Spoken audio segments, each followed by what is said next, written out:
Welcome first-time listeners and returners to the Sports Deli, where everyone deserves a seat at the table. What about fucking Colin? Why does he not have a fucking job? Because he's still being whiteballed. Why is Tom not speaking out about that? He should be his biggest fucking ally. And he hasn't said one fucking thing. A lot of people that have come on this show, I don't know why, they've gotten some good fucking jobs afterwards. Jim Rome in the jungle. It's right here in the Sports Deli, baby. We got some good ass karma right here. Let's fucking go. I love it. Man. I love it. We hope you enjoy today's show, everyone. All right, let's rock and roll. Today's podcast is brought to you by my Amazon shop. Check it out at amazon.com/shop/the Sports Deli. And you can see all the products that I've done videos on, my idea list, and my shoppable photos. I may make a commission on any of the things that you watch or see, but it's at no extra cost to you. Enjoy today's show. Do we have to refer to him as Mr. Duncan? Like, I'm just wondering. Yeah, please, I'm very formal, Secretary Duncan. There you go. All right, let's hit it. We're so honored to welcome on this fourth day of Mental Health Awareness Month and Deaf Awareness Week, the CEO of, as we just talked about, Underdog Venture Team, transformational speaker, author, and coach. We have that in common, Nicole Jeter West. Nicole has dedicated her life to empowering others and helping them achieve their full potential. She's an author, and her work has been featured in numerous publications. She believes in being prepared for anything while proactively changing the landscape on social impact investing. Basically, put your money where your mouth is. She was named one of Sports Illustrated's 100 most influential Black women in sports. Love that. She graduated from the University of Delaware. I don't know if she's a blue hen, if that's politically correct, if you're allowed to say that, but it is. Okay. She's a blue hen. And Tina Martin was someone that I met who coached Elena Deladon, who used to coach at the University of Delaware. So that's an interesting thing we have in common. She was born the same decade as Queen Latifah, The Rock, Dwayne Johnson, Tiger Woods, and the late Kobe Bryant. You can find her on Instagram and Twitter at Jeter West, just like it sounds, and at Sportico.com. Well, Nicole, welcome to the Sports Daily Podcast, where everyone deserves a seat at the table, especially incredible women who come to us via Scott, Don't Call Me Joe, Miranda, and Athletes Unlimited. So honored to have you here today. Welcome. Thank you. Thank you. I'm so honored to be here. Thanks for having me. And I'm going to say that might be the best intro I've ever heard. So I'm need to use that, or just take you and I on the road. Yeah, hey, absolutely. Anytime you can repurpose anything from the Sports Deli, please do, because we're about shattering glass ceilings any way we can to help you feel empowered and pay it forward. And I appreciate those kind words. And we used to talk about it when I had two co-hosts, whether or not I should do the intros and post-production, but it continues to the reactions. I love the reactions. And if people want to tune out because I'm doing a 1 to 2 minute intro versus other podcasts that basically just go right into it, then keep swiping. We all know how to swipe. But you want to hear the rest of the story today. So I would suggest that you stick around because it's an incredible story. So, I say this a lot, and the intro is always different just based on the vibe, and the energy and the guest. And it's about you. And but I bring this up because we're going to talk about diversity today, equity and inclusion, among other things. But in the interest of time, I've talked about Jay Billis a lot because people, a lot of times can resonate with him and the white male.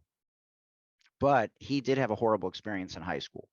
And his wife sort of, made mention of it at one of his reunions. And it's an important point because it's important during our younger formative years that we have that support. Otherwise, unless we're really resilient in terms of nature versus nurture, we're not going to probably continue down a path of following in those footsteps that we're passionate about or that we see other people doing. We're just going to sort of, and I heard this the other day, which made me really sad. And a lot of times in the Black and brown community in the inner cities, it's not when I grow up, it's if I grow up. And I hadn't really come across that, and it just sort of hit me. And so with that being said, what was your childhood like in terms of just feeling supported or not supported. And, you know, we could talk about generational trauma or that you had a great upbringing. So tell everyone, even though you've talked about this before, what it was like being, you know, in the Black and brown space as a young girl.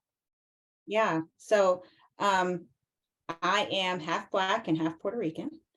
And so, and I grew up in a majority white community. Mm. My dad and my mom, Douglas and Anna, really decided to sacrifice and leave everything they knew, which, you know, was a very small community in Jersey City, in which everybody grew up within a few blocks of each other, and your aunt was down the street and your cousin was over across the way, and everybody was just very tight knit. And they left that to go about 40, 50 minutes north. But to everybody else, you could have said we were in Canada. Actually, I think my family did say we were in Canada. And I kind of, for a little while, was like, are we in Canada? Because they were like, okay, see you guys next time.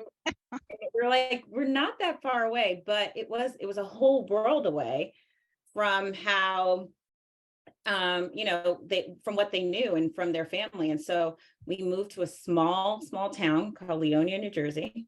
And it's the last exit on the turnpike going to the city, to New York. And we were one of, at the time when we first started there, 2 other Black families.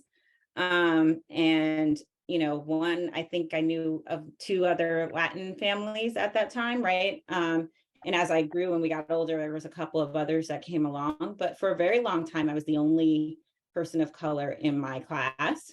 And I had 2 different lives.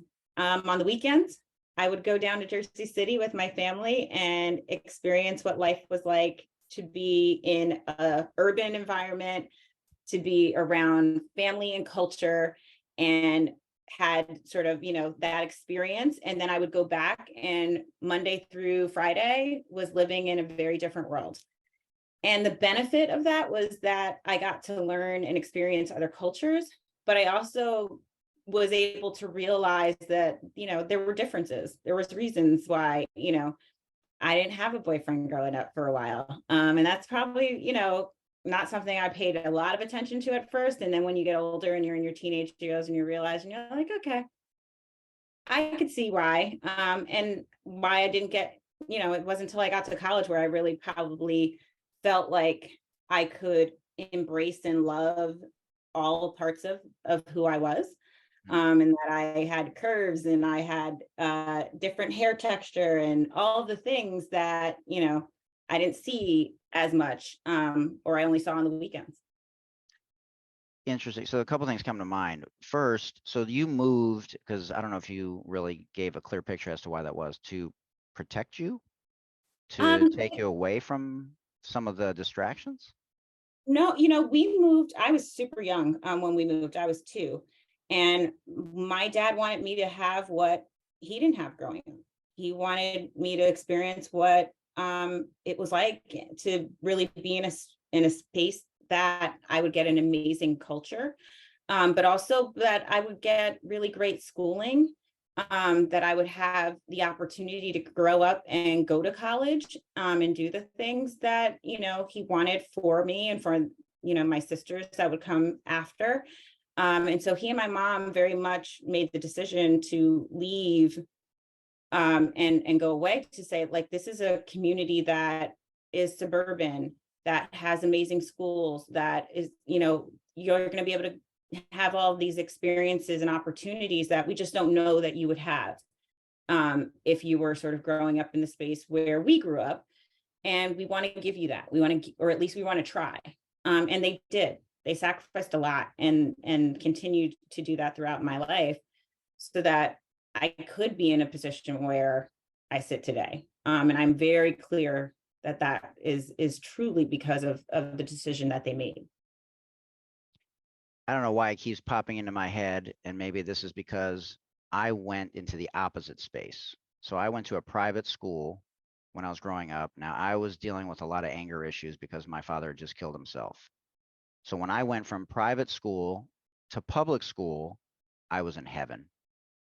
Like Mm, literally, like I don't know what the percentage of people of color was, but it resonated with me right away. Like I was literally in heaven, like mhm. from the nuances to every part of the culture, whatever you want to call that. Yeah. And I was integrated and they were integrated, and I didn't there was normal fights and stuff like that, but I didn't see anything except we just all accepted each other. Now maybe that was Mhm. because I played sports. So you sort of went the other way, and so I'm going to say it for me. And like I said, the first thing that came to mind was you were going into a white space. I was going into a space of people of color. And so I want to tread lightly on this Yeah. because, you know, um, some might perceive it as, well, you don't want to be around people in the black and brown community or inner cities or the, urban areas because they don't have as good of schools. And to your point of what your parents wanted for you versus, and that's not to say that public schools, you can't get a good education. So like I Absolutely. said, I'm trying to frame this in a way where it's thoughtful and people maybe thinking the same thing I am, but we give some clarity about it, and what you've learned from it, and then what you learned from going back on the weekends and how that Mm, offered a balance, because a like I 100. said, yeah, Yeah. but elementary school was fun, middle school was horrible for me, but then high school was brilliant. Like, Yeah. Yeah. man, if I even with the drug deals in the bathrooms and the guns and everything that I literally had to experience, like Great. it literally changed my life. And now looking back on it, it was a big reason why I'm down this path that I'm on now because of being from the Yeah. 313. Yeah. Yeah. Well, I think, you know what? I didn't know that there was a Right. lot of difference growing up because that's how You I were so grew up, right? young. I moved there when I was 2. Yeah. And so I was in that space. And I think, for my parents, like they both grew up sort of saying, like, this is an opportunity that we may never get for ourselves to take you to a community in which you can still go to a public school and it's a great public school, right? And it's going to Got it. give you these opportunities, but also, to change the lifestyle and when you're in a space and you see that generational sort of this is happening generation after generation, and it's not Right. to say that there aren't breakouts and there aren't people who decide to go other ways and sort of rise above certain things, but you see that there's a history of those things in place. You make a decision to go, well, I can continue to do the same thing Right. and see if there's a different outcome. And we all know what that's considered at times. Or I can make a decision to go do something different. And I think that was the sort of mindset around it. Um, and for me, not knowing until a certain age Right. that there was a real difference. And then once I did really take and realize and take stock in that, I had friends that were very much like, we don't see color because nobody's really taught us yet to see color. And so we were friends and that was it. And then there were moments where it was like, oh yeah, no, I definitely see and feel color, right? And that was Yeah. on both sides. Yeah. So I would go back on the weekends and I would hear people be like, oh, you talk white, like Oh you boy. talk like a white girl, right? Like, and I was like, I talk like And I I heard talk, the opposite. right? Yeah. Why are you talking black all the time? Like Right. what? So like that's a real thing, right? What does And that when you're mean? growing up and you're like, I don't know, nobody ever sat down and was like, speak this way or say things this way or put an emphasis on this. Like, it's just how I grew up, And you right? got irritated, right? It was irritating. Yeah, because at I was times hell you're like, irritated too. It was the same thing. I I'm like, can't change this. This is who I am. This is how I speak, right? Like, so glad you said that. this is who Yeah. I am. This is how I speak because this is how I was raised and brought up and the culture and environment I was around. And I don't think that changes or impacts my intellect, and nor should you think that about anybody else on how they speak, right? If you have a twang, if you speak with an accent, if you have whatever it is, like that has nothing to do or bears no like any influence on the fact if I'm intelligent, if I Right. can hold a conversation or not, if I have like something valuable to share or say, it shouldn't matter, right? And so those are the types of things that you deal with, right? But also, living and growing up, I played sports too, like, and I was in everything. Like, that's part of the reason why my parents were like, "Oh, you're going to experience everything, right? From softball to basketball to volleyball, karate, like if there was a program, I was in it, right? And we were active, and like that's part of where the love of sport came from for me. But I was my first love was always marketing, and that happened in high school. So Man, that's amazing. So the light went on in high school. That's what I was my next question, go ahead. yeah. Yeah. Like So the space that you talked about, like yeah. you didn't know better until, you were in spaces where it sort of hit you. So Mhm. the marketing light went on first, and then you realized some of the stuff with, regards to Yeah. your culture. Yeah. I think culture was always big for me because the weekends were different, right? Like I would go and spend time at my abuela's house and my abuelita's house, and it was music and food and laughter, and we were like 40 people dancing and laughing in a one-bedroom apartment in Jersey City, and like that was so special. Like that world and that experience fed me on so many levels that I didn't know until as I got older. And I was like, that was everything, because we made our fun, we made our laughter, even through sad times or whatever. Like that family moments that would happen every Saturday, Sunday, that was life. And then the same is true, like I would go to my grandma Susie's house and the same would happen there. It was just different because I was the Black side of my family. And so you were eating really good soul food Oh, yeah. and stories about what took place down in Whitmire, South Carolina, and learning my history, but also loving and laughing and having that experience. And so I very much was fed by that and felt like I didn't necessarily miss out on that piece. Right.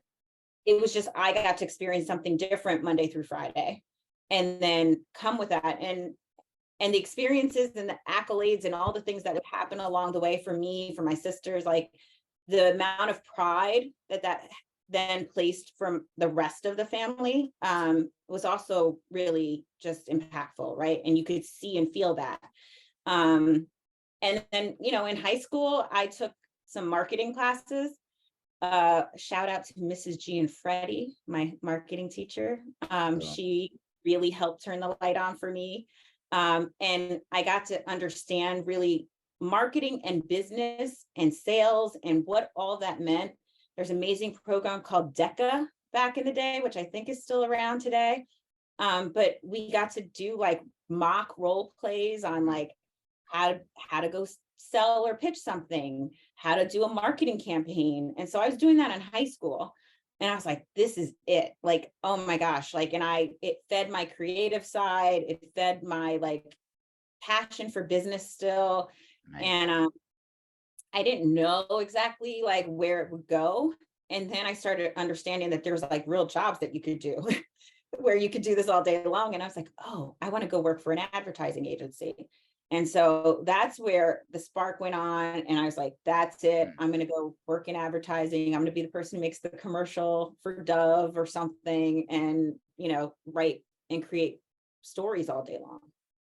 Man, so yeah, that's amazing. So it's so funny that it's flowing the way it flows, right? Usually they flow pretty well because, it just, how we always vibe and the conversation is just, sort of natural.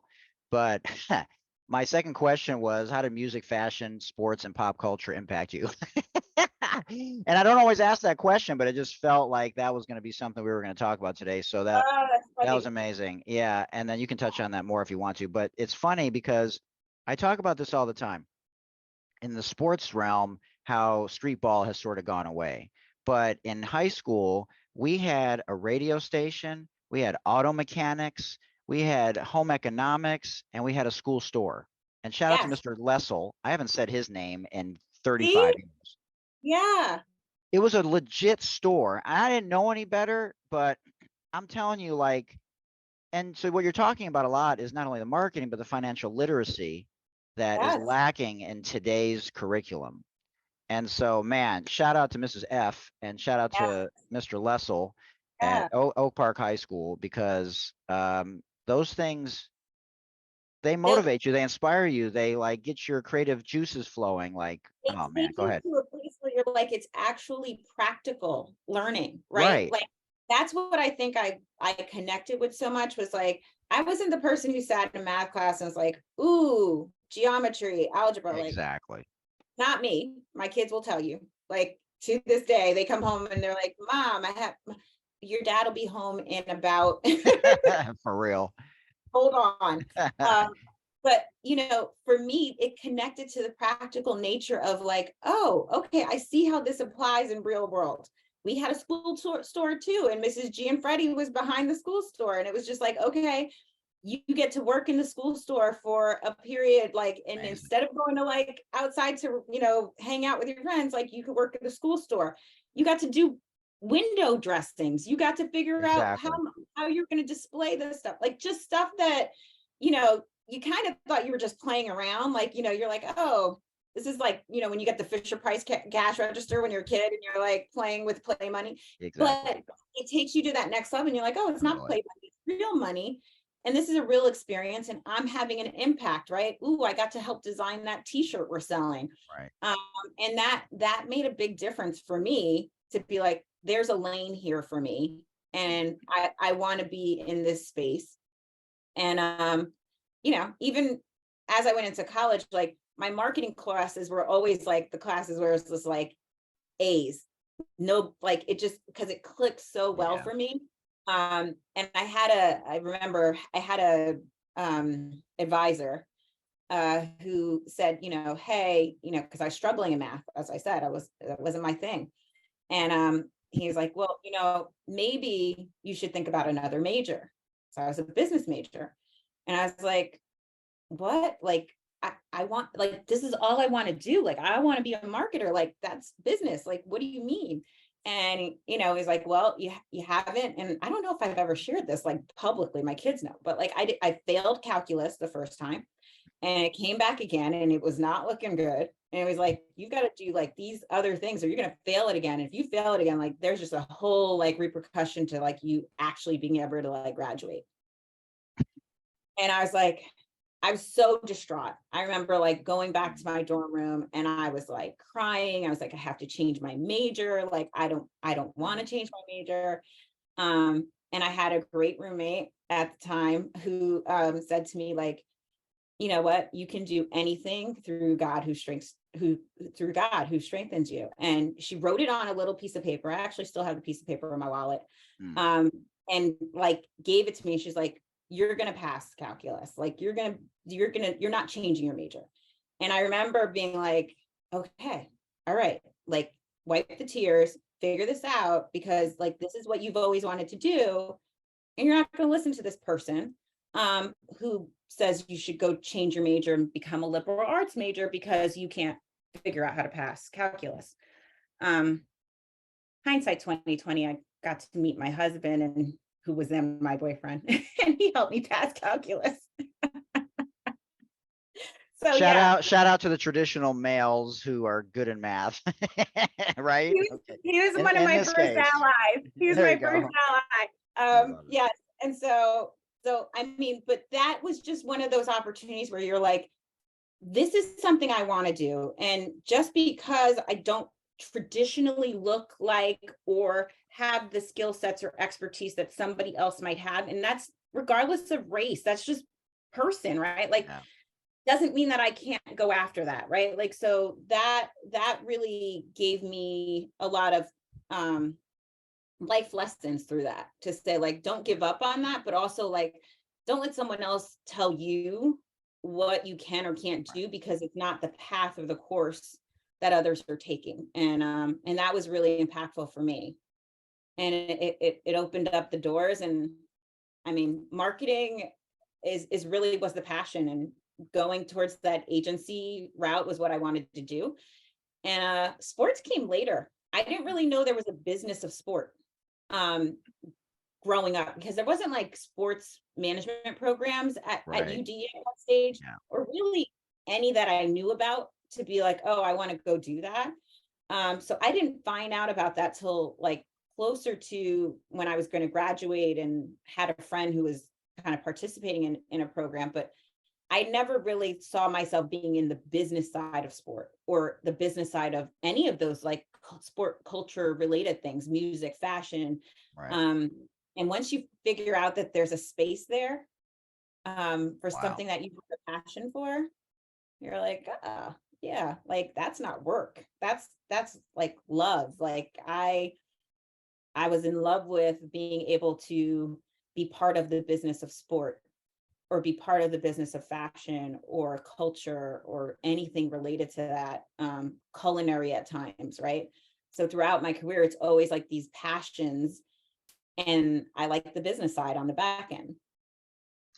Yeah, I mean, there's so many things that are going on now, from NIL to, what you're doing in terms of the space that you'll talk about in a minute, and what you're doing in terms of the letters over your right shoulder. I mean, the opportunities are endless now, right? In terms of breaking the glass ceilings, where white men made the system that was in place while we were growing up for white men, white boys and white men.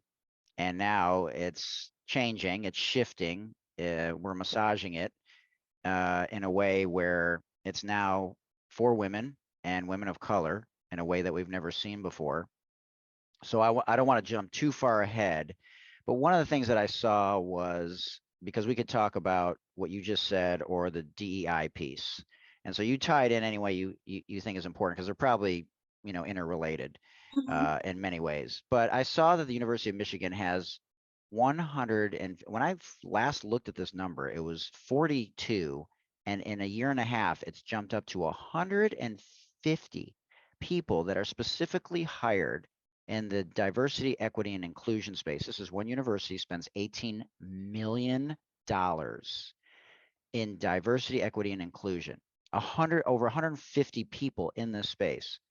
And so that's just one example of how far we've come. And it's not just about checking a box and throwing money in this space. It's about the narrative that I just talked about, and shattering those, glass ceilings, and creating new, proper, equal, anti-racist, conscious and deliberate narratives in the space. So talk a little bit about the DEI space, and let's lead that into what you're doing and why it's so important to you to be in socially, impactful spaces with your venture project.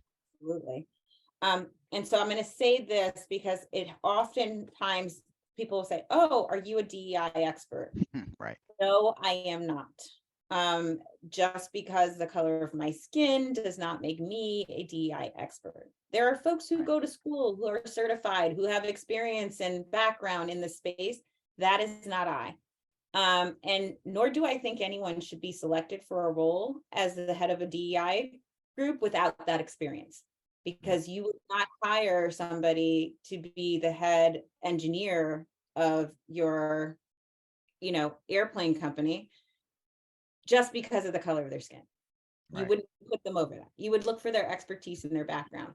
And I was just having this conversation with a good friend of mine in the DEI space, and said, it's a little disrespectful to the folks who are in that space and have, worked at that profession, to just see how it has been, a bit tokenized. And so Well, you have someone like Jane Elliott, or you have Dr. Richard Lapchick, two white people who are arguably some of the most important people in that space, so to speak, before it was a popular thing, right? absolutely. Yeah. Yeah, and so and folks who dedicated time and effort into honing their craft, and just like any other craft, right? And so from the Kevin Claytons of the world at the Cleveland Cavaliers to a Corey Smith at LVMH, all amazing, great heads of DEI who have spent the time in the trenches and doing the work.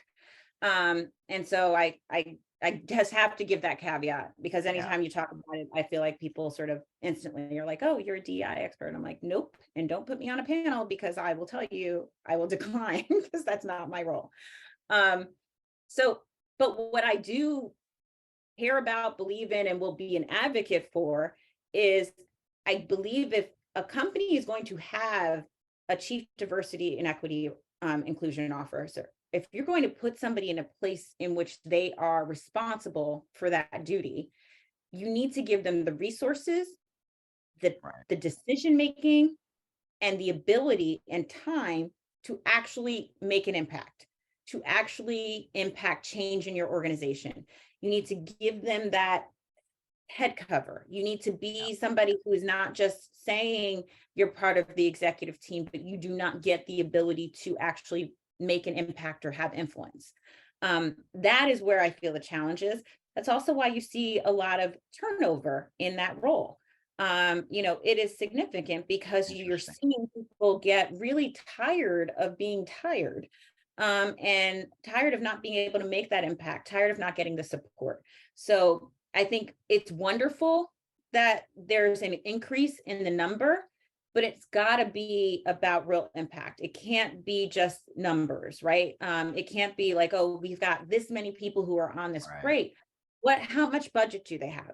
What are their abilities to make decisions? How are they making a real impact, right? Like that's where we should all be focused on, because the numbers can go up and nothing can change. And so that to me is critical. And in our world at Underdog, we don't have a chief diversity and equity officer. First, we're a startup, so we're still getting our footing under us. But my hope as CEO is to never have a chief diversity and equity officer, not because I don't believe in them, but because at the core of who we are and how we were built with diversity in mind. Right. And so it's intentional. So if that's part of who we are and that's our DNA, I should not need to bring in somebody to do that because it's intentional. The reason why organizations need DEI folks is because they were created by homogenous groups who had similar backgrounds, similar schooling experiences, all of those things, cultural experiences, all the same. And now they're saying, we want to change that up. We want to be inclusive. And I applaud them. I think it's wonderful. It is great. Welcome to the club. But we've started that way. And so by starting that way, we shouldn't need a head of DEI. I need a chief people officer. I need somebody who's going to make sure that we continue to keep the culture in place. And I need somebody who's going to help make sure that we're treating our people well and that we're doing all the things we need to do there. But that's one and the same for us because it's part of our DNA. And so I recognize that is not everywhere. I've come and worked through a lot of organizations that was not the case. And some of those are really great organizations, right? So I don't at all belittle or take away from that. We need chief diversity and equity officers to help get us into a place in which you are seeing and feeling a reflection of the communities and the consumers that you're serving. And we're just intentionally built that way. So, it's a benefit. It's something that we love and think it makes us unique and different because we bring our whole selves to the table every day. Yeah, and those are the kinds of companies that you're going to get not only a different level of loyalty, but you're going to get longevity. Even if they move on, you're helping them to build their brand, and that's exactly what you want, like a coaching tree, right? Absolutely. You want your coaching tree as well. You're a coach.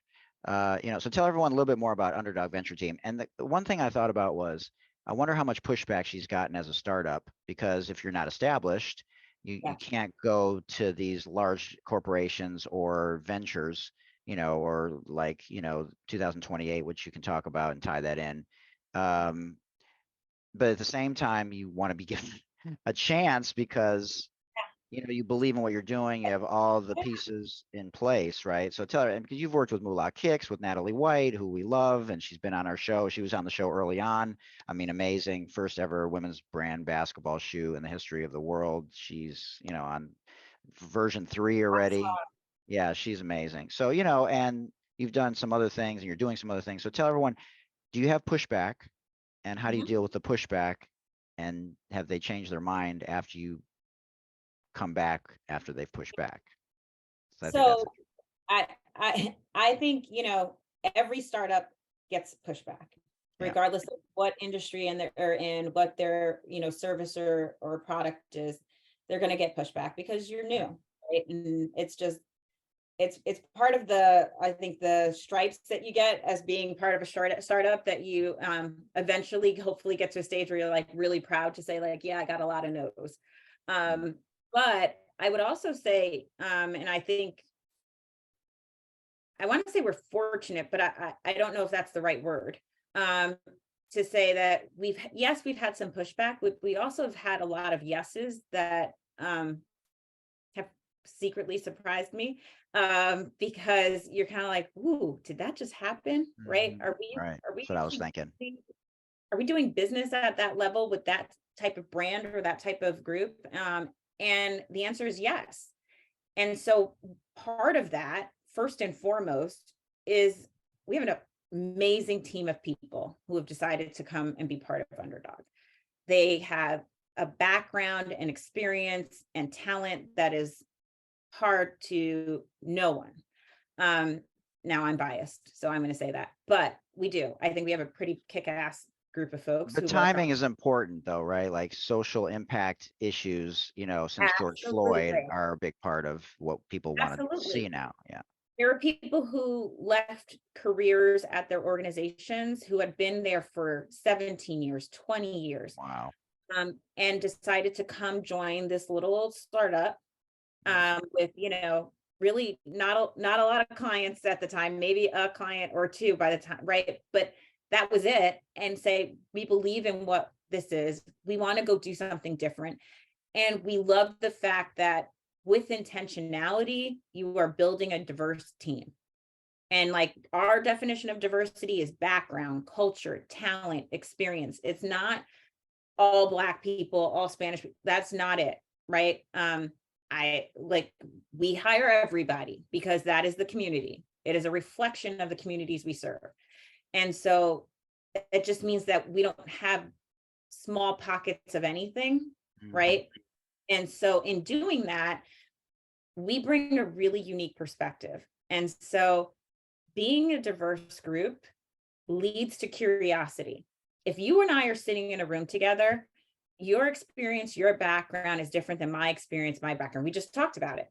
Yeah. So when I'm talking about how are we going to help this product, how are we going to help this consumer, this brand, this fan, reach this consumer, your experience, you're going to bring something to the table that's unique and different than I would, right? You're going to answer questions differently. You're going to look from a different perspective, and I'm going to do the same.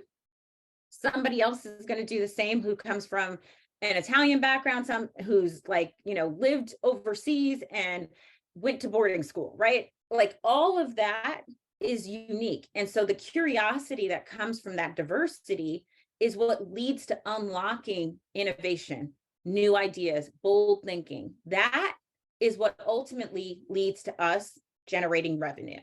And so having diverse group is not about like doing the good thing. Right. It does matter and hits the bottom line. And that's just because we get to come up with ideas and thoughts that others wouldn't, because we actually believe in that diversity and believe in everybody bringing your idea and don't want to kind of squash or push that down.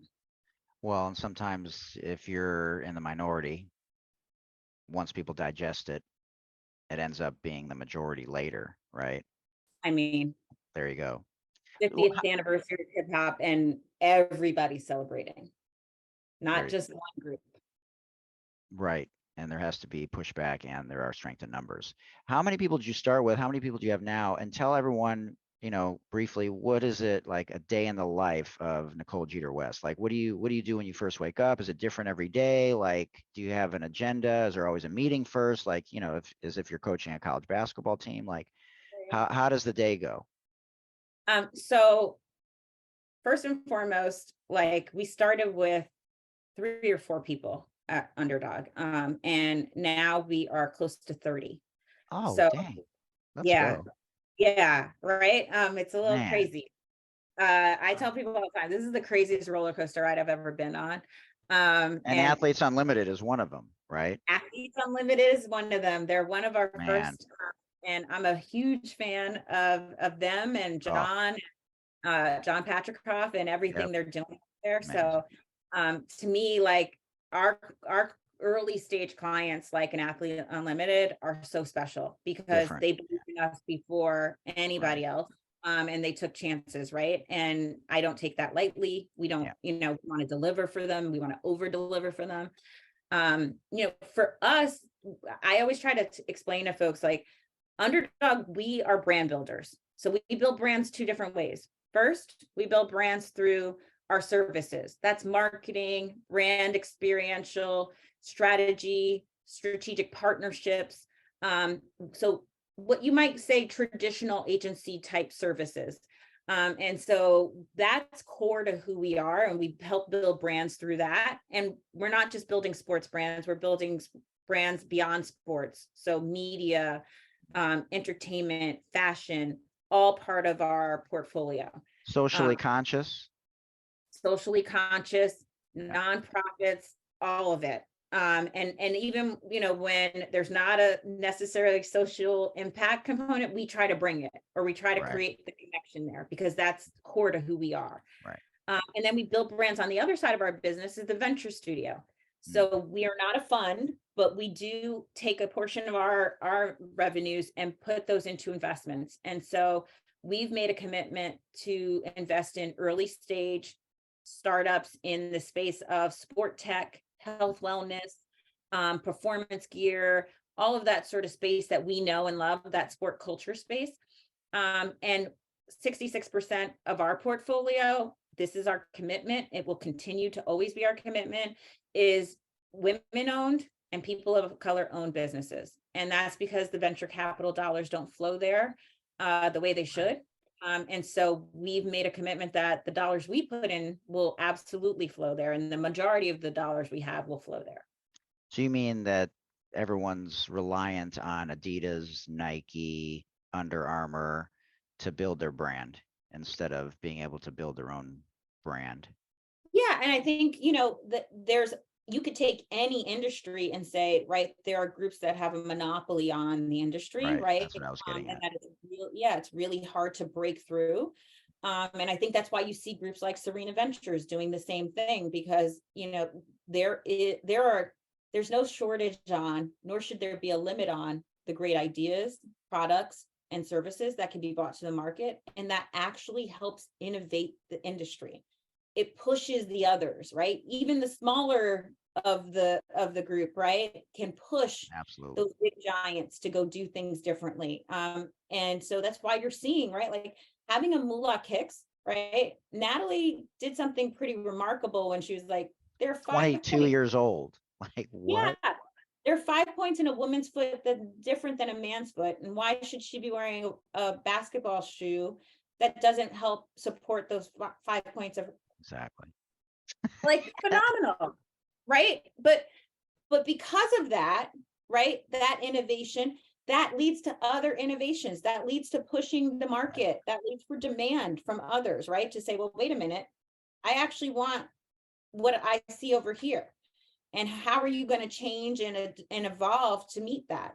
And so we need founders, we need startups, but we need them of all colors and backgrounds and economic status. And that can only happen if they're getting the venture dollars, right? And so that's our remit. And we'll continue to push on that and do everything we can. And it puts us in a unique position because we're on the service side. We're helping brands and properties and teams and leagues with all their, challenges and opportunities, but we're also sitting on this side of the startups and the founders. And so we're seeing the innovation before other people do. And we get to bring that to the partners on the other side and go, hey, I know everybody's looking for the bright, shiny object. What's the next thing? What's going to help push this area? We know what that is because we've got startups and founders coming to us every single day. Our head of advisory, Elise Saul, shout out to Elise. She's amazing. She's a rock star. Our advisory is run by a woman who's pretty amazing. And I'm proud to work with her and all the other underdogs. We're really fortunate that we get to sit at that intersect between, what's happening on the front end of innovation and what properties and teams and leagues and brands are looking for. I don't know how you sleep. Your mind must be racing like at night. Like, do you meditate? Like, what do you do to slow it down? Because you probably have like a journal next to your bed. Like, my You know? mind's just racing thinking about like what I would be like in that position. I can't imagine like, oh my gosh. It Wow. fuels you, right? It's like being on a Right. adrenaline kick. I Yeah. don't drink coffee ever. So like it is fuel. Amazing. I try to wake up somewhere between 4:30 and 5 in the morning. Um, and that's my time. Yeah. I've recognized, right, that wasn't always the case. I don't want to be the person who's like, oh my gosh, like I've been doing that for 20 years. It was not always the case. But what I found is if I wake up and I take that time before the rest of the world can infiltrate, um, it's when I meditate. It's when I write in my gratitude journal. It's when I get on my Peloton, and I take time to pray and center myself. And then I open up for everybody else. Mm. And first and foremost, that ends up being my daughter as I help her get ready for school, and my son as I see him off. And then from there, I can get into work and really dig in. Man, many people will get as much value out of what you just talked about than any of the other stuff. The power of the black dollar, the power of the Latina dollar, like marketing, like how important it is to, and I've heard this a lot lately. I go on Clubhouse all the time. I listen to millionaires and billionaires, and they talk about they got to get up at 4 in the morning, 4:30 in the morning to do the stuff that you just talked about to center themselves, because otherwise it's impossible to take a step back when you're knee deep in this stuff in a good way, Mhm. because you're going to feel like you're being stretched too thin at some point, and you gotta even though it's early, you gotta find that balance. That's amazing. I love that, literally love that. It's fuel. It's fuel. Yeah. It helps set your intentions for the day. Right. Um, it helps to keep you grounded because, it is a roller coaster. So there's going to be Right. some highs and lows that'll happen. And I got to be able to say I started at a center place. Absolutely. Um, and yeah, and, also like not allowing yourself to lose yourself. Right. Because everybody wants a piece, a chunk, oh, I just need 5 minutes. I just need an Right. hour. And then the day is gone. Right. Yeah. And you're like, what happened? And so, you've got to be able to keep that for yourself. So tell everyone, that's amazing. Tell everyone what you're doing now, like your most excited projects. Not that anyone's more important than the other, but you got some stuff that's going on now. You got some stuff that's going to be going on in 4.5 years. And you have to plan ahead for some of these projects. Like it takes that long to organize and mobilize and get people on board and all that stuff. And then anything else you can talk about at the end after the rapid fire. But let everyone Yeah, know yeah. what's going on now, or if you're hiring, or how people can find out more about the gig, that type of stuff, because it's exciting just to talk about it and hear about it. And I'm sure people are going to be interested in going online and finding out more about it. Well, thank you. Yes. There's so much. So one, I feel like they're like my kids, like you can't pick which one you're Right. excited about, but so I'll say one that's coming up that we've been planning for and working with for a really long time. And we're excited because we're now like in the less than a year out. So I'll speak on Pakatak. So Pakatak is going to be the world's largest sports festival. There will be Amazing. a B2B and a B2C component to it. It's happening in Houston, Hmm. April 2024. So we are thrilled about that and the Wow. opportunity there of just being able to really do something that you could tell me I'm wrong, but I haven't seen this happen yet, where we're bringing sort of all aspects of sports together, right? So it's not like we're just picking a sport and going deep, right? We're going to across the board, professional sports, amateur sports, emerging sports, and talking about it from the fan perspective and having there be exhibits and interactions and activations for fans. But then on the other side, there being something for the business side of it and having that conversation take place and making sure that we're bringing all those groups together. So we're super excited about Pakatak.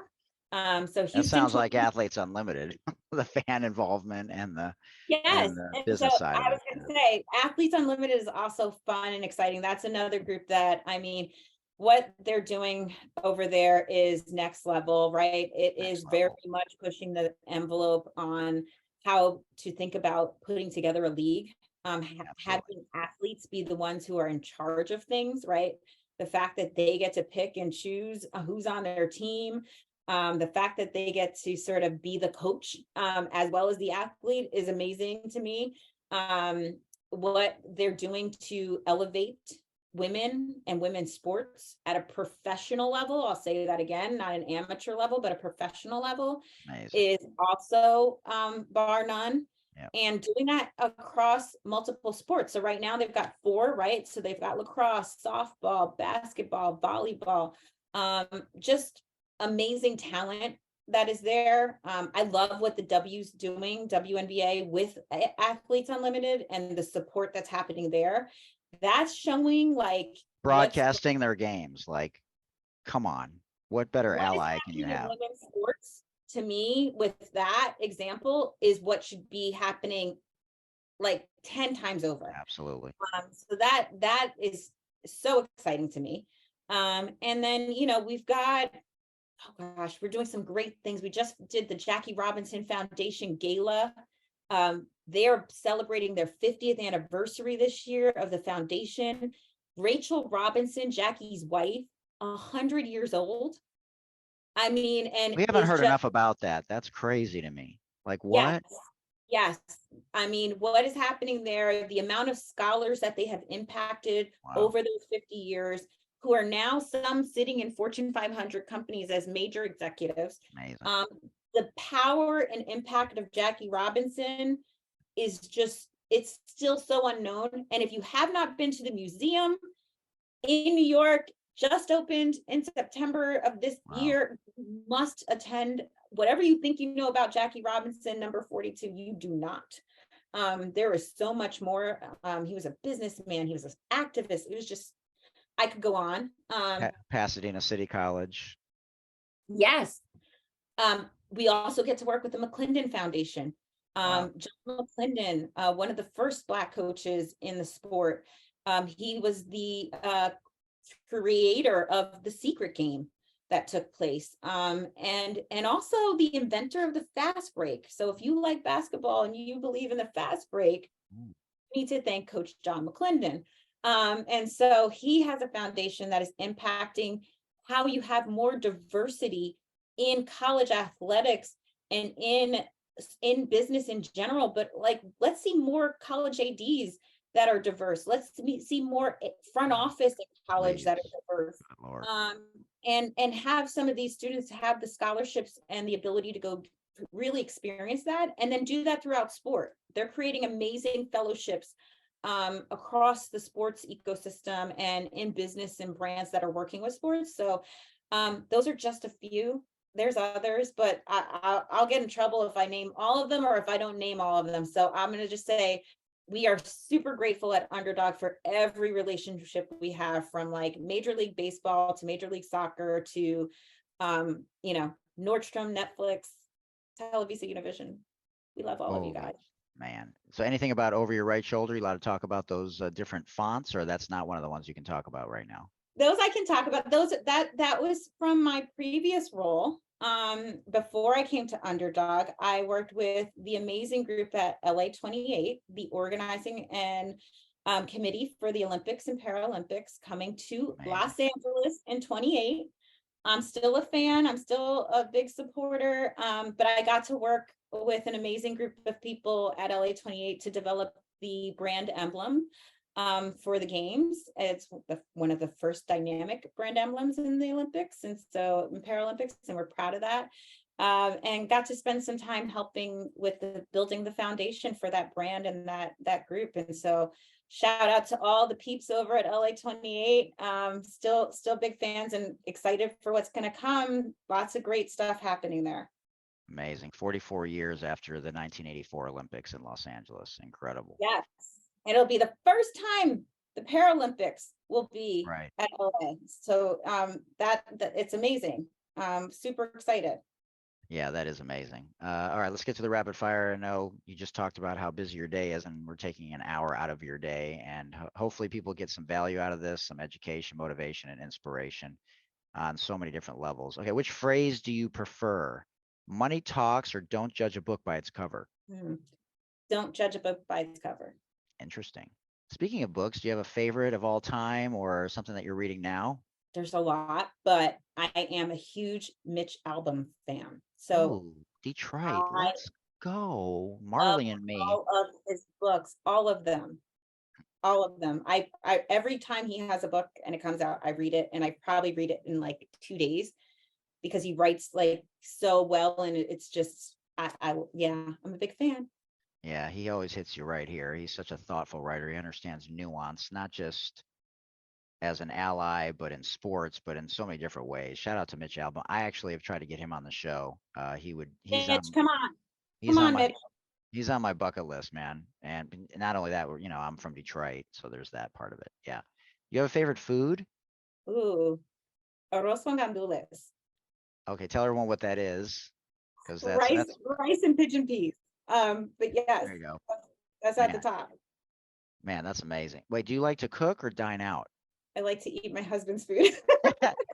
You like when your husband cooks. I love that. Wait, what's the one dish that he cooks the best? Gosh, he makes so many really great things. Wow. Oh, I'm gonna go with this kind of like potluck chicken thing he does, and Ooh, it's just all the goodness is in there. So yeah, including the love. yes, What one word comes to mind when you hear the following? Nelson Mandela, legend, Colin Kaepernick. force, Mhm. I love that. Oprah. icon. Jerry Jones, owner of the Dallas Cowboys. I worked for the Yeah. that worked for him. That was part of his. Wow. Is that right? I was part of Legends, which was owned by the Cowboys and Oh, an innovator. okay. I'll take your word for it. President Obama. Hope, Love that. LeBron James. masterclass, For real. George Floyd. revolutionary, Donald Trump. sad, I would say divisive. Somebody asked me that question. Kamala Harris. energy. It's the first one that there's a lot, but that like just I feel like there's just this unending energy that she brings to everything. Do you have a sort of an icon or like someone who's your favorite, most inspirational person of all time? Shirley Chisholm. Wow. Love that. If you opened up your own restaurant, what would be the name of it? Not my food. Maybe your husband would have to name it. Yeah, I actually worked in that space with a great friend of mine, Evelyn's Kitchen. So it would probably be like, don't eat here, go to Evelyn's Kitchen. That would be the name of my spot. Have you had any contact with the women's restaurant that only shows women's sports? I have not. I've Yeah, heard of them, but I have not had I direct know. contact. Yeah, I want them on the show because she's amazing. Yeah. I know Bra's in the title. I can't remember the name of it. BRA. Yeah. Okay, so if you could choose one person to play you in a tell-all movie, who would it be? Ooh, one person let me tell all movie. Not because this person looks like me, but I think they show up as like tough and badass. Hmm. Taraji P. Henson. Oh, solid. I like that. Popcorn or candy at the movies? Ooh, popcorn. With butter? Lots. A couple more. Pancakes, waffles, or French toast?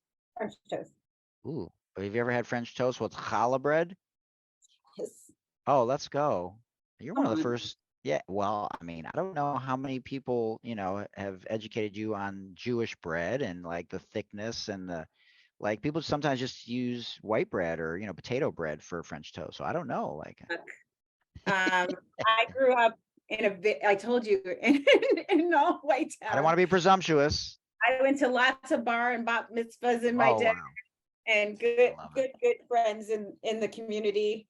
Speak a little Yiddish every now and then. Yeah. Oh, Mhm. there you go. Mazel tov. That's amazing. I love it. Right. You have a favorite musical artist? You talked about the importance of music growing up and going to your families, get-togethers. Oh, So I love Celia Cruz. There's not a song that she has made or created that I would not play and put on repeat. And then I'll give you the other end is like, if I need something to like get me going, it's Lizzo all day. I love that. Do you have a favorite athlete of all time? It's hard. No, there's so many for so many different reasons. I don't think I have one. I really Yeah. struggle with that one. I mean, you know, I'd say Muhammad Ali comes to mind, but then I would also say Serena comes to mind, and I'd say Billie Yeah. Jean King. Right. So I could, you know, There's your top three off the top of the dome right there. So yeah, I that's mean, pretty good three. Arthur Ashe, I'll just Mhm. throw him. Yeah, Yeah, yeah, there's absolutely. And so in 5 years, where do you hope to be with either the company or leveraging that to whatever the next step is? so when I joined Underdog, and I was decided to sort of make this next chapter for me, I decided that one of the things that I wanted, there was four things that I kind of wanted out of the next chapter. And when I met with our co-founders, Dan and Dave, I was like, oh, I can get all of those things here at Underdog, or I can help achieve all those things.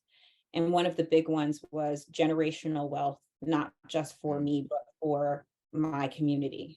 And my community is a broad community. And so in 5 years, I'd like to say that we've been able to create that through the venture studio for founders, through the team and the people who have chosen to come and join and be part of Underdog, for our partners, for our clients, and for the families and friends and people who are in the circles that we touch.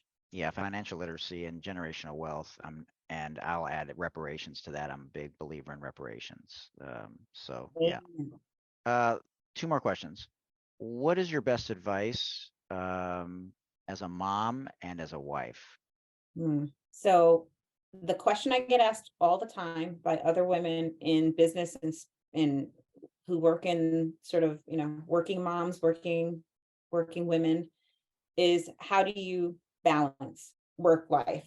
And I spent a lot of my years trying to figure that out, and I failed. And it became something that I was almost obsessed with trying to figure out how to do it, to the point where I wasn't living or working in my best way because I was so trying to figure out how to balance. And whenever I talk about it, I always say this because I think of the scales, right? And you're like, okay, it's just an impossible task because as soon as something comes on or something else comes off, you're out and you're always going to be out of balance. And so I got to a point where I was like, I can't do that anymore. And so I prescribed to harmony. And so my advice is, for me, what's harmonious for me is unique to me. What's harmonious for you is unique to you. You've got to figure out within your friends, family, work life, goals, career, what is it that is going to give you that harmony? And so for me, it's like when I'm with my family, when I'm with my friends, I want to be 110%, 120% in. And when I'm working, I'm that same way. Like I'm 110, 120% in. And so that's harmonious for me. That may not be harmonious for someone else. But my advice, I just had this conversation with a good friend that I was with down in Atlanta, was just that, was, you know, don't look for how someone else is doing it. Like figure out what's harmony for you and live that. Man, between getting up at 4:30 in the morning and fundamentally just seeking and craving and authentically living harmony versus disharmony, don't underestimate the power of that, because if you're in disharmony, whatever that means based on your upbringing, it is going to be, sorry, I try to be a little prophetic there, but it's going to be an absolute shit show, No, personally and professionally. There's just no way. It'll eventually catch up to you. it will, and it does, and I've been there, right? So I say all that to say, like, my life has not been in harmony at all times, right? And I share that with people too, because nobody's perfect. You know, people are like, how do you do it? And I'm like, I don't do it, right? Like, it's not like some secret plan on how to. There's no manual, like there's no blueprint. No, Yeah. no. And there are times where I'm not in harmony. But what I've learned is to become really self-aware when that is, and to pull back and say, okay, this is not it. What's causing it to be out of focus? What's causing it to be off? And then you got to right Amazing. step. Yeah. And we go back and we do it all over again. Well, it probably allows you to embrace constructive criticism or somebody helping you with your blind spots because you're not so defensive and so egotistical, because vibrationally that would go against what you're talking about. Yes. And allowing those people to be in your life and knowing who those people are that are for you. Because not everybody's for you. Let's be clear. But the people who are for you, who are in your life, who you can trust, very much will tell me, hey, is that you or is that ego? And I've had those people say that to me, and you go, duly noted. Let me take a minute. Let me get back. Right. And so it's human. So yeah, I just try to be better every day. I love it. 1%. I actually just ordered that t-shirt that says 1%. And I think it means something else, but I like the interpretation of trying to be 1% better every day. Okay, so besides Arthur Ashe, Serena Williams, Billie Jean King, and Muhammad Ali, who'd be the fifth person at your dinner table, past or present, dead or alive, that you've never met before, that you'd love to have a conversation? Are we just in sports? No, it can be anything. I mean, I'd love to be, I'll go with Barack Obama. Boom. Well, on that note, I think that brings it home so well. And what you're doing, oh man, personally and professionally, and that's why I love these conversations. I hope, like I said, people got a lot of value out of it.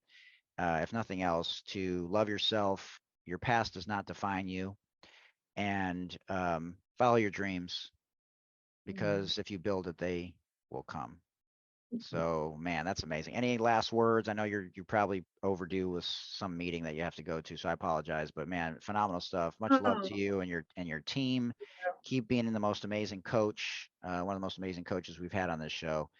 And yeah, shout out to the kids, and I'm sure they see exactly how you've evolved as well. And that's the best example, is to live your life a certain way, and your body of work will speak for itself. Well, thank you. I appreciate you. I appreciate this platform and everything you are doing, and how you are continuing to bring really thought-provoking conversation that is needed in this world. And so thank you for that. Keep doing what you're doing. And we believe in our fellow underdogs. And so shout out to all my underdogs that are part of our team, but also to everybody out there who feels like they are an underdog and they're trying to overcome and achieve what it is that they know they've got inside of them. Don't give up. Don't let go of that. And shout out to my crew, Xavier, Tyler, Sydney, and Rodney. I love it. Well, we'll continue to follow you, and anything we can ever do, as I always say on this show, please don't hesitate to reach out, and we will get it out there as much as we can, even though we're just micro influencers. A lot of times it's the micro influencers like me who can build and connect people with others, and that's how we get the ball rolling. Continue to mobilize, listen and learn, and pay it forward and educate people, which is so important in these spaces. And give the money. That's right. Because you got to put your money where your mouth is. Let's do it. All right. Have an amazing rest of the week. Have a great weekend, and much love. And man, what an amazing conversation. Thank you. All right. We'll talk to you soon. All right. There you have it, ladies and gentlemen. Nicole Jeter West. I should have asked her if she had any relationship to Derek Jeter. That should have been one of the questions. But nope, she nods her head no. She is no relation to Derek Jeter. So if you were thinking that the whole time, there you go. Yeah, absolutely. Derek, if you're listening, call her. Awesome stuff. I love it. Thank you so much. That was so fun. Oh, I'm glad. Thank you. I try and be a good listener and that was amazing. Have thoughtful conversations. I have not had so much fun on a podcast. So thank you. Oh man, that's awesome. I love to hear that kind of stuff. I mean, just the way you weaved it all together, and it felt like personal, professional, life. Felt really great. So thank you. Yeah, awesome stuff. Well, I know you got a million things. Like I said, I'm glad you were able to take it, an hour or more than an hour to. It's all good. It's all good. Somebody will be all right. Yeah, right. You've delegated, so they're. Yeah. Yeah, I'm good. Again, I hope you got some inspiration, motivation, education out of all this. Everybody, much love. I appreciate you. Awesome. All right, Here, keep doing same. amazing things. All right, sounds good. Bye. All right, bye. Love that. Oh man, what a phenomenal conversation. Yeah, I just got to let it digest for a minute. I always go back and listen to all my podcasts because I miss stuff. Like, even though I'm trying to thoughtfully listen and pay attention and, like she said, tie it all together, it's just like a good movie or a good book. Like, you have to either read it again or watch it again because you just miss stuff. But yeah, thanks again for joining us, everybody. I really hope you enjoyed it. That was an incredible conversation. And until next time, as always, can't thank you all enough because without you, this doesn't happen. Much love. Peace. We hope you enjoyed that amazing podcast. And here are today's outtakes, ladies and gentlemen. Enjoy. Hey, good morning. Hello, how are you? Good. How are you? Good. Ready to rock and roll here. That's what I'm talking about. Let's do it. Are you watching the ESPNW Summit? In between like all Yeah, the things. right. Yeah, I feel that one. Yeah. It's all the balls are that we're juggling, but yes, That's cool. So how's everything going? Everything's good? everything's good. All good. Family is healthy and happy, and that's the first priority. And then everything else flows from there. Yeah, man, I feel that. How does my sound? Is it decent? Does it sound good? Yeah, no, it sounds really good. Well, I got these for $49.99, and they're gaming Oh, headphones, and they're probably the best audio I've ever really? Yeah, because you need the microphone typically close to your face, right? When you're Right. dealing with a cardioid microphone from my communication days back in 1990. Ooh. Right. But this stays here, right? Instead of having to always come forward Yeah, or lean that sideways makes kind of thing. sense. That makes sense. Yeah. So I love, is that calligraphy behind you? Oh, those are the A's from LA 28. It was part of Ooh. the brand launch. Yeah, I'm Ooh. gonna try and move this a little bit. We're going to talk about that. It's over her right shoulder for those of you just listening and not watching today as part of the outtakes from today. This will be part of the outtakes. Outtakes are always fun. Good. Cool beans. What's your shirt? Oh, Oh, there we go. That's her gig, ladies and gentlemen. Underdog gig. Vintage Team. Yeah, we're going to talk about that in a minute. Absolutely. Okay, let's do a quick formal intro, and then we will chop it up. I'm excited. We're about a month and a half away from the 51st anniversary of Title IX, so we're definitely always honored to have amazing women in this safe space. Let's rock and roll. We ready? Let's do it. Let's do it. Thanks again for joining us today, everyone. Feel free to send me an email to thesportsdeli@gmail.com. Also, check out my link tree. It's /Mike Hootner. Also, like to thank a few people. 40 Tons brand is a socially conscious cannabis brand, and they're doing amazing things. Check them out. We'd also like to thank Moolah Kicks, the first ever female brand basketball shoe in the history of the world. We'd also like to encourage you if you're having a hard day and if you're feeling like you just don't want to live anymore, all you have to do is dial 988 from any phone, and there will be someone there 24/7, 365. So don't feel like you have to fight this battle alone. Don't forget to do your self-breast and self-testicular exams every month. It's really important as early detection is the key. Remember, Black Lives Matter. Reach out to your local and state politicians for any individual or group that you feel are being marginalized. Stop the bullying. Stop the Asian hate. Let's end gun violence with common sense laws. Let's be allies for the LGBTQIA+ community. And I challenge those of you in the white space to be anti-racist, to be bridges and vessels, to help bridge the gaps between Black and white America. And remember, until next time, it takes a village, everyone. Much love.